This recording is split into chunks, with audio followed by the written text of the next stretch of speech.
მარნეულის მუნიციპალიტეტის საკრებულოს დღევანდელ სხდომაზე დღის წესრიგით გათვალისწინებული 22 საკითხი განიხილეს. საკითხები ძირითადად პროცედურული იყო. სხვადასხვა განცხადებებში ქვემო ქართლის ტელერადიო კომპანიის წერილიც მოხვდა. კომპანიის დირექტორი ხათუნა მამარდაშვილი მარნეულის თვითმმართველობას ადგილობრივი ბიუჯეტიდან ცალკე შეპესეთ გაფორმებულ ტელეკომპანია მარნეულის დაფინანსებას თხოვს. თუმცა ეს მოთხოვნა თავად შეპესეს დირექტორს საკრებულოს თავმჯდომარის მოადგილის ვანო ბურნაძის შვილს ზურა ბურნაძეს არ დაუყენებია. მე არ ვუძებ არის საკრებულოს თავმჯდომარე. მე არა ვარ კომპეტენტური. არ ვარ ამ შემთხვევაში საკრებულოს თავმჯდომარის მიერ.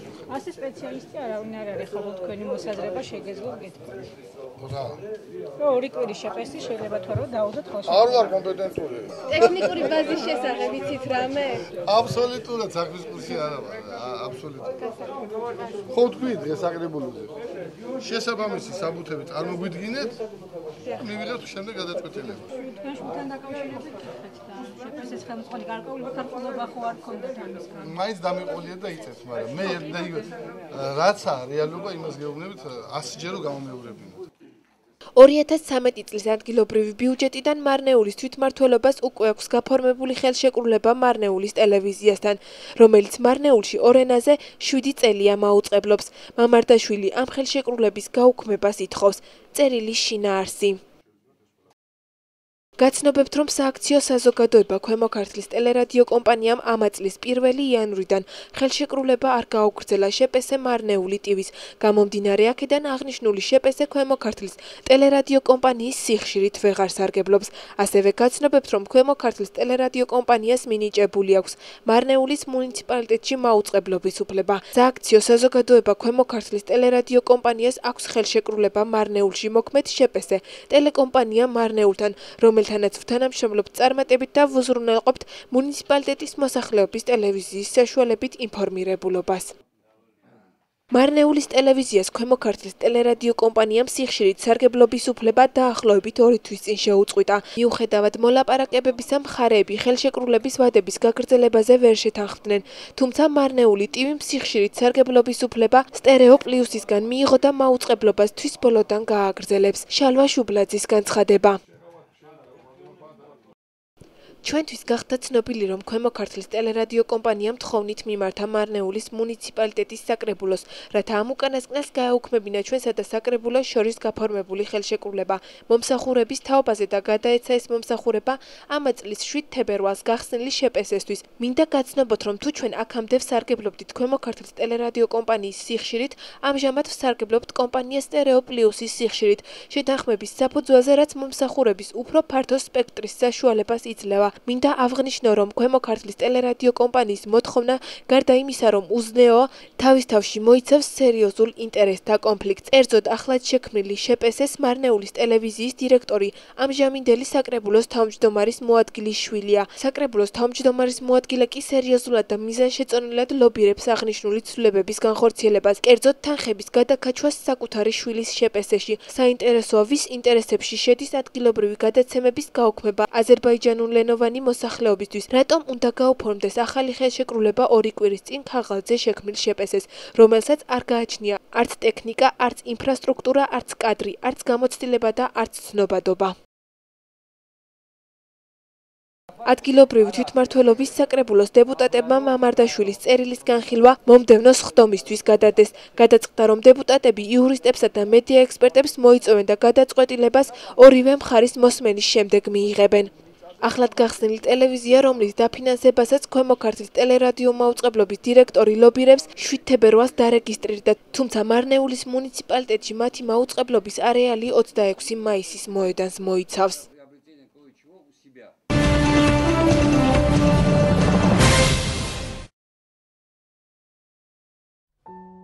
შავი ღვინო, წითელი სანთლები, მარნეულის კულტურის სახლის ერთ-ერთ ოთახში მკვეთრად შეიმჩნეოდა რომანტიკული გარემო. კიდევ ერთი ლამაზი სიყვარულით სავსე პოეზიის საღამო მოეწყო და ახალგაზრდა მწერლებს მიეცათ საშუალება თავიანთი ლექსების საზოგადოებისთვის წარედგინათ. ეს ლექსი ეძღვნება ზოგადად ქალბატონის ქალებს. რა ლამაზია ეს გაზაფხული, მარტი ხომ თვეა ქალბატონების და მხოლოდ ერთხელ გამართლებული სეზონი მათი გაბატონების. თითქოს იღიმის ცა, დედამიწა, ხელში მიჭირავს კონა იების. ამდენი ოცნებით გული დაიწვა დროა ახდენის ფანტაზიების. ღმერთმა დალოცოს მანდილოსანი, მშვენიერებას ვერ აღწერ ენით. ზოგჯერ უჭკუო, ზოგჯერ მგოსანი, გამოიცანი თვალებში ცქერით. არ თქვა ზედმეტი არა სიტყვები, თორემ დრო ძალზე უქმად გაქრება.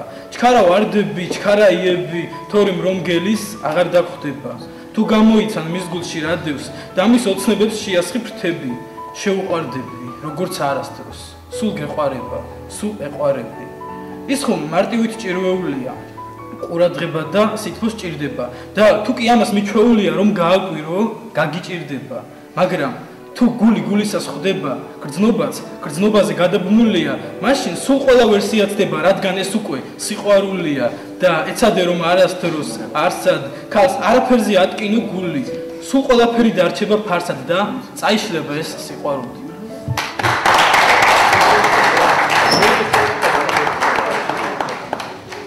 საღამოს მოწვეული სტუმრებიც ესწრებოდნენ, რომლებმაც სურვილისამებრ წაიკითხეს ცნობილი ლექსები. ორშაბათს გოგონა გავიცა. გოგონა ნახატი ყალმისა. მისი ღიმილი და დავალები სამშაბათს გამიხდა საფიცარი. ოთხშაბათს წერილი გაუმგზავნე და თავს მოსაკლავად ვიმეტებდი ჩემი გასაჭირი აუხსენი ჩემი ეჭვები და იმედები. პარასკევს პასუხი მომივიდა. ვაიმე ბედო უკეთურო. დაბერებულ ხარო გნოლივითა ცოლშვილს მიხედეო უბედურო. თეთრად გავათენე პარასკევი. ფიქში გავატარე შაბათკვირა თავმოჭრილი ვარ თქო დავასკვენიო და თავის მოკლას დავაპირე გათენ და მეორე ორშაბათი. ისევ შემეფეთა ის უღმერთო. ელამ დამი არა კოჭებამდე. დილამ შვიდობისას გისურვებთ. მე ახლა თავის მოკლელი ვარ. უნდა სხვანაირად ძლივოს ფლებებს მე ვიცი რაც ხალხერი ვარ ლექსებს დავწერ და ვიოცნებებ. ღმერთია ჩემი წყალობელი. მე კი ამ უღმერთოს გალობელი. დღევანდელი საღამოს შესახებ ჩემო მეგობარმა ნატალი მითხრა, მოვედი არ მოვეროდი თუ ესეთი კარგი სიტუაცია დამხვდებოდა, არც ვაპირებდი საკუთარი ლექსის წაკითხვას, ან სხვა ლექსების წაკითხვას ვაპირებდი. ჩემ ლექსების დაწერა დავიწყე დაახლოებით მე-5 კლასიდან ალბათ. პირველი ლექსი ენაზე იყო ქართულ ენასთან დაკავშირებით. შემდეგ გაგრძელდა არანაყოფიერად შეიძლება ითქვას, იმიტომ რომ რამოდენიმე წელი საერთოდ არ ვწერდი არაფერს და ბოლო რამოდენიმე წელია გარკვეულმა ტრაგედიამ, მტკივილმა თუ ცხოვრებისეულმა მდგომარეობამ ისევ გამაგრძელებინა წერა. ძალიან მომეწონა, ძალიან კარგი სიტუაცია, ძალიან კარგი გარემოა, რაც მთავარი სიტყვა, თავისუფლებაა. კარგი. გუშინ შემეხმიანა ჩემი მეგობარი ირაკლი ხარშილაძე და რომელმაც მითხრა რომ დღევანდელ დღეზე იგეგმებოდა ესეთი საღამო, პოეზიის საღამო. და მთხოვა რომ თუ შემეძლებოდა მოსულიყავი და ლექსები წამეკითხა, სასურველი იქნებოდა ჩემი ლექსები წამეკითხა ამ საღამოზე. მოვედი ძალიან კარგი სიტუაცია არის, ძალიან კარგი გარემოა. და წავიკითხე ჩემი რამდენიმე ლექსი, წავიკითხე სიყვარულზე რამდენიმე ლექსი. ძირითადად წერ პატრიოტულ ლექსებს და ლექსებს ცხოვრებაზე. ღონისძიებას ამშვენებდა ახალგაზრდა მხატვრის მანუჩარ პაპიძის ნამუშევრები, რომლებიც საინტერესო ისტორიებითაც შემოიფარგლება. აღსანიშნავია ისიც, რომ მხატვარი საღებავებს თვითონ ქმნის და ფერთა შეხამებით მუშაობს არაჩვეულებრივ ნახატებზე. ლამაზი საღამო გვაჩუქეს ჩვენმა მეგობრებმა არნეულში.